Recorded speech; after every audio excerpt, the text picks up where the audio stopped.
Shalom, senang sekali bertemu kembali. Saya John Light Tampu Bolon akan menyampaikan firman Tuhan tentang kebangkitan Yesus Kristus. Penjelasan terbaik tentang pentingnya kebangkitan Yesus Kristus terdapat dalam 1 Korintus 15, di mana Rasul Paulus menjelaskan mengapa kebangkitan Yesus begitu penting. Ada banyak orang yang tidak percaya Yesus sudah bangkit. Pertama, Paulus memberikan alasan historis dan berpendapat bahwa ada banyak saksi akan kebangkitan Kristus. Jika kesaksian mereka ditolak, maka semua yang bersaksi bahwa mereka telah mengalami perjumpaan dengan Kristus akan menjadi saksi palsu.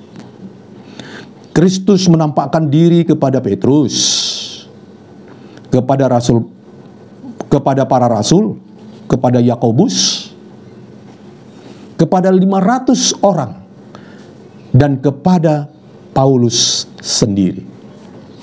Dicatat dalam 1 Korintus 15 ayat 5 sampai 8. Kemudian Paulus terlibat dalam penalaran teologis dalam membela kebangkitan dan menawarkan beberapa poin penting. Pertama, jika tidak ada kebangkitan orang mati, maka Yesus Kristus pun tidak dibangkitkan. Itu di ayat 13 dan 16. Yang kedua, jika Kristus tidak dibangkitkan, maka pemberitaan kita sia-sia. Ayat 14 itu. Kemudian yang berikut, yang ketiga, jika Kristus tidak dibangkitkan, maka sia-sialah iman kita.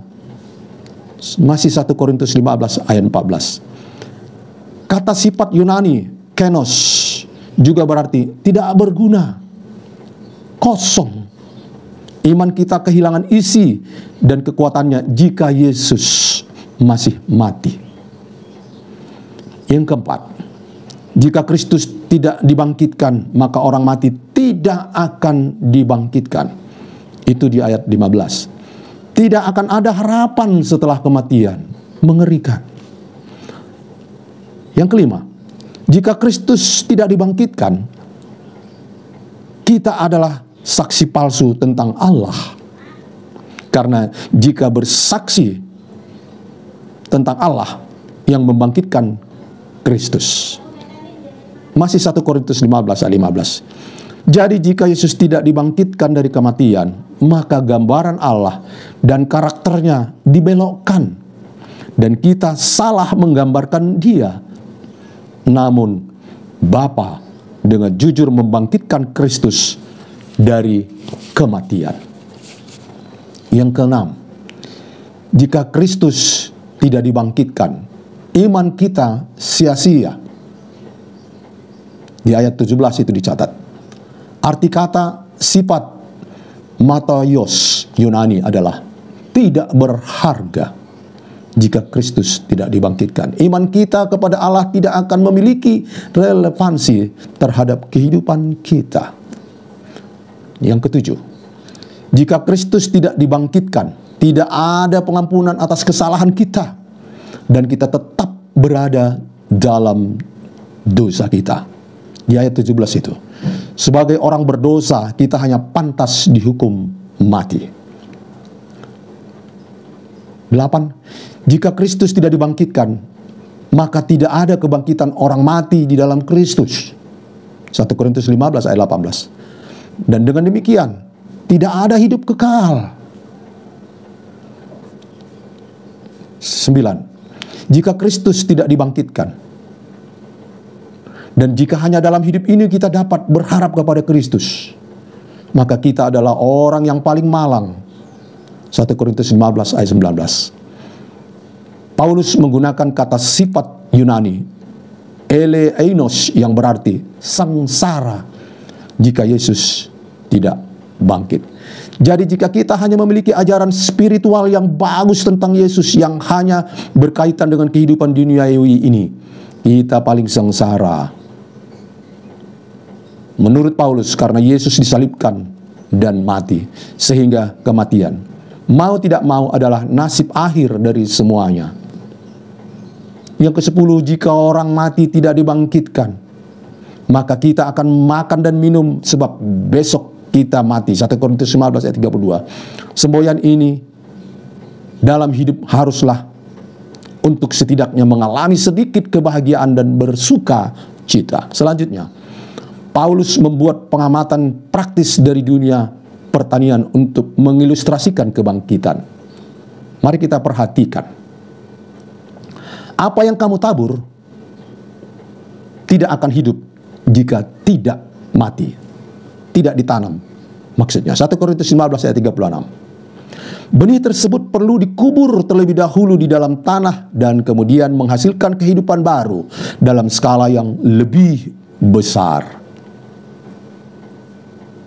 Yaitu dari inti akan muncul seluruh pohon. Meskipun tubuh kita yang fana akan mati, yang tidak dapat binasa akan bangkit dari kematian. 1 Korintus 15 ayat 42. Karena kuasa penciptaan Allah. Kemudian kita akan memakai rupa dari surgawi. 1 Korintus 15 ayat 49. Pada kedatangan Kristus yang kedua, dicatat di dalam 1 Korintus 15 ayat 23. Mereka yang tidur dalam debu akan dibangkitkan dalam sekejap mata. 1 Korintus 15 ayat 52. Yang dapat binasa ini harus mengenakan yang tidak dapat binasa, dan yang dapat mati ini harus mengenakan yang tidak dapat mati. 1 Korintus 15 ayat 53. Maut telah ditelan dalam kemenangan, di mana Yesus telah bangkit. 1 Korintus 15 ayat 54. Bandingkan dengan Yesaya 25 ayat 8. Kemudian Paulus menulis tentang sorak kemenangan yang agung dan penuh kemenangan. Kata kemenangan digunakan 3 kali di bagian pasal terakhir ini. Hai maut, di manakah kemenanganmu? Hai maut, di manakah sengatmu? 1 Korintus 15 ayat 55. Puji Tuhan, karena kemenangan atas maut ini diberikan kepada orang-orang yang setia di dalam Kristus Yesus. Betapa bersyukurnya kita, betapa berbahagianya kita, betapa bersukacitanya kita atas kemenangan Yesus, atas kebangkitan Yesus yang disaksikan oleh para rasul. Bahkan Rasul Paulus sendiri melihatnya. Rasul Paulus sendiri melihatnya. Dan dicatat di dalam kitab ini, kurang lebih 500 orang menyaksikan kebangkitan Yesus. Kebangkitan Yesus, kemenangan Yesus merupakan kemenangan kita. Kemenangan setiap manusia yang percaya kepada Yesus. Yang percaya kepada kebangkitan Yesus, kemenangan Yesus adalah kemenangan kita. Percayalah kepada Yesus, setialah kepada Yesus. Maka kebangkitan yang kedua, di mana Yesus akan datang kembali menjadi upah setiap orang yang setia, yang dibangkitkan dari kematian. Dan juga orang yang hidup pada saat itu juga akan diubahkan sekejap. Mari kita percaya dan setia kepada Tuhan atas kemenangan yang Tuhan sudah berikan bagi kita.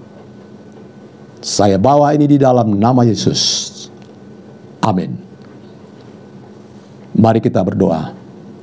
Bapa di surga, kami berbahagia bersukacita oleh karena Yesus telah menang, bangkit, dan naik ke surga, dan menyediakan tempat bagi semua orang yang percaya. Oleh karena ketika Yesus datang nanti kedua kali, semua orang yang mati di dalam Kristus akan dibangkitkan bersama-sama orang yang masih hidup pada saat itu, akan diubahkan sekejap menjadi orang yang sempurna. Kami mau hidup bersama dengan Yesus selamanya dalam kerajaan surga. Biarlah kami mau setia percaya kepada Yesus saat ini sampai selama-lamanya. Di dalam nama Yesus kami berdoa. Amin.